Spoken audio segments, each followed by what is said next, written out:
எனக்கும் அந்த அம்மா குருஜி மீனாஜிக்கும் ஒரு நல்ல ஒரு சிங்க் ஆச்சு. எப்படின்னா அவங்களுக்கும் இன்ட்யூஷன்ஸ் ஜாஸ்தி, எனக்கும் நிறையா இன்ட்யூஷன்ஸ் வந்தது.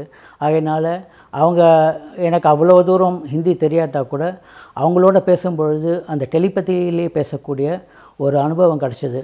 அதனால் நாங்கள் திடீர்னு ஒரு நாள் ராத்திரி வந்து, நான் 2 நாளில் ஊருக்கு போகிறேன், உங்களுக்கு வந்து மாஸ்டர் டீச்சர் கொடுக்க போகிறேன், நீங்கள் வாங்க அப்படின்னாங்க. நான் சொன்னேன், மாஸ்டர் டீச்சர் கொடுக்குறேன்னா நான் ரெடி ஆகலை, வீடு ஏன்னா அட்டெயின்மெண்ட் கொடுக்கணுன்னா வீடு கொஞ்சம் நல்லா ரொம்ப சுத்தமாக இருக்கணும், வீடு ரெடி ஆகலை, என்ன பண்ணலான்னு. அனந்த்ன்னு தான் என்னை கூப்பிடுவாங்க. வாங்க ஆனந்த், இப்போ நம்ம ரேக்கி மாஸ்டர் டீச்சர் கொடுக்க போகிறோம், நீங்கள் வந்து அட்டெயின்மெண்ட் எடுத்துக்கங்கன்னாங்க.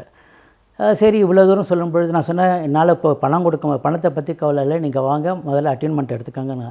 நைட்டு 10 மணி நானும் என்னோடய வேறு ஒரு நண்பரும் சேர்ந்து மாஸ்டர் டீச்சர் அட்டெயின்மெண்ட் எடுத்தோம். இதுதான் ரேக்கி குரு, நான் ஃபஸ்ட்டு குருவாகக்கூடிய ஒரு சான்ஸ்.